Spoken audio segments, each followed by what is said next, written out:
take 3. Or should I say take 3? It's not really take 3, right? Part 3, right? So here comes March, and like I said, I had a cycle from the 2nd to the 7th of March. So obviously pregnancy is out of my mind. It's like this did not happen in February. Was I disappointed? I think yes, I was disappointed, but not like, I wasn't major disappointed. I was like, disappointed, but not as bad as it would have been the year before.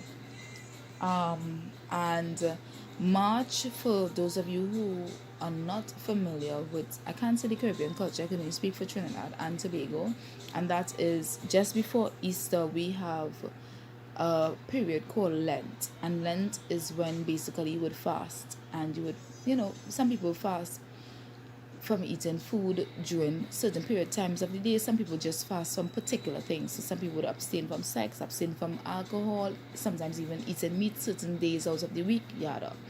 So usually my husband and I, we do partake in the fasting for Lent. And we did say in March we would abstain from the usual sex, alcohol, and chicken, that was. However, I said I'm going to still test using the ovulation strips just to make sure that I'm ovulating around the same time each month, yeah, just to make sure that I'm ovulating around the same time each month. And strangely enough, I just decided on the 12th of March, like this was literally random because I know we weren't going to be trying to conceive. And on the 12th of March, I was like, you know what? Let me actually, that's when I made the decision. Let me just keep testing so that as much as we're not trying to conceive for the month of March, let me just test to make sure that my ovulation is in line and whatever. So I tested on the 12th of March and I got a whopping positive. And I was so blown away. Listen, I was through the moon. I was so ecstatic about it. I was like, what? I said to my husband, oh my God, you couldn't believe this. Like, there's a positive. Like, this is not a regular positive. I'm like, this is like super positive. And it's like crazy because it is so early. I usually would ovulate around cycle day 18 or 19. And it was probably like cycle day 14. Listen, it was like the best thing that could have ever happened to me. So I remember saying to him, I said, I know we said we weren't going to try in March. I'm like, but this has to be a sign. So, I said, when I come home, the test is still positive, I believe we should baby dance. So, we both were in agreement with that. And we went to work and it was also blissful. Because I'm like, oh my God, ovulation is so much earlier. Was it that I ovulated? Listen, I ovulated earlier than usual, spectacularly earlier than usual, right? And I would insert the video of after I would have taken the test. So when we got home, we baby danced, and something happened.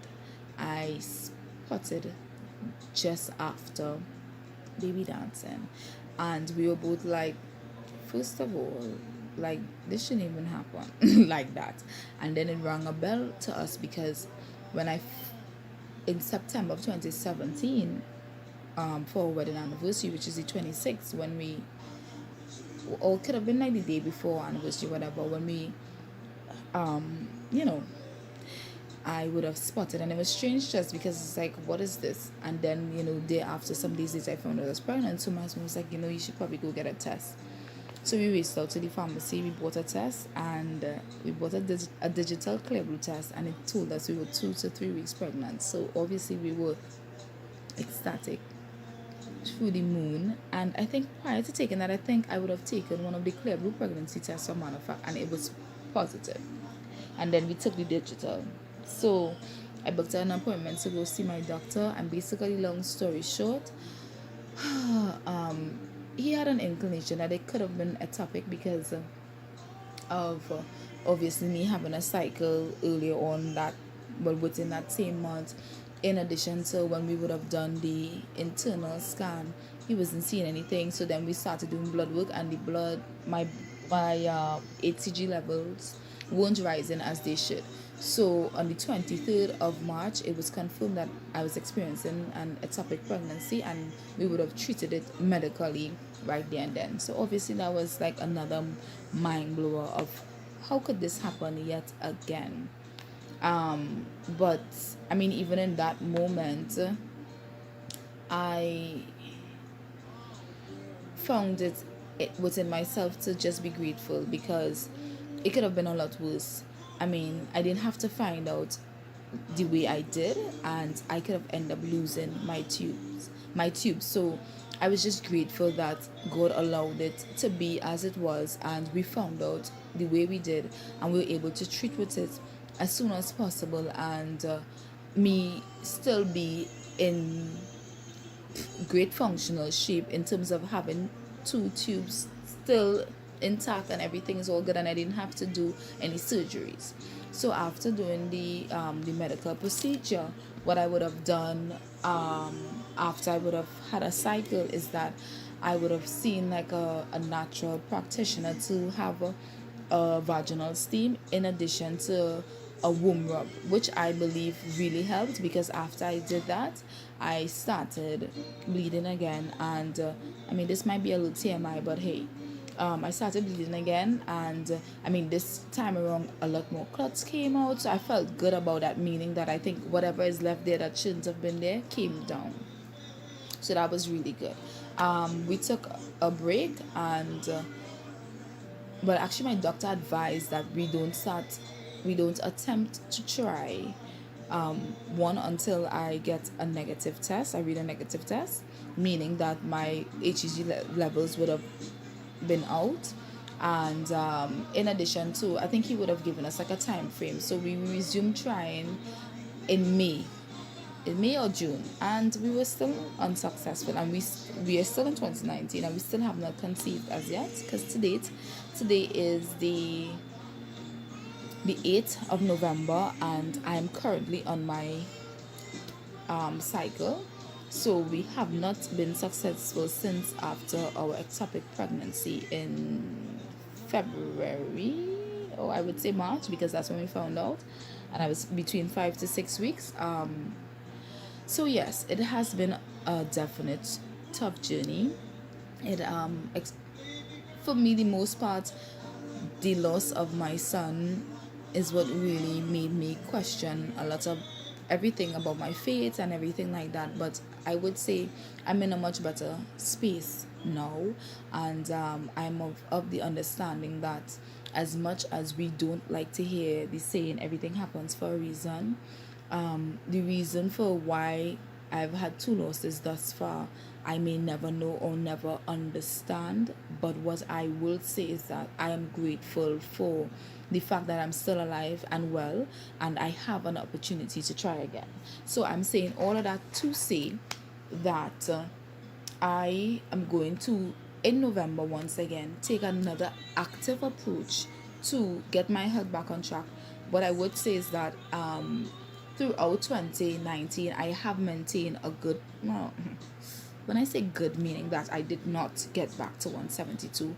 I, in March, would have confirmed that I was 155 pounds, which means that I would have upped my 8-pound loss as of December. Listen, I am not about doing the maths right about now. And throughout that period, even after the topic, I would have still maintained, within the 155, 158 would be my max. Currently, I am 155 pounds.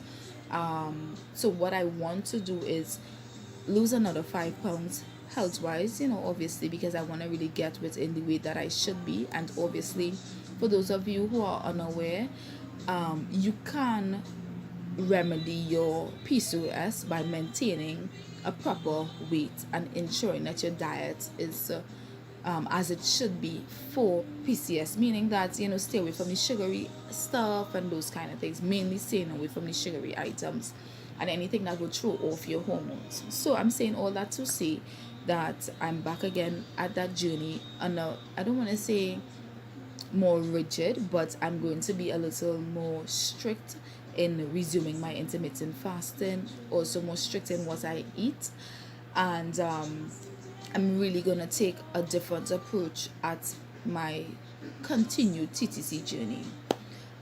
So stay tuned. I will be doing another video. Like I said, quick succession. I'll be doing another video to speak about what I'm going to do on this new TTC journey, or preparing for this TTC journey ending of 2019 into 2020. Stay tuned.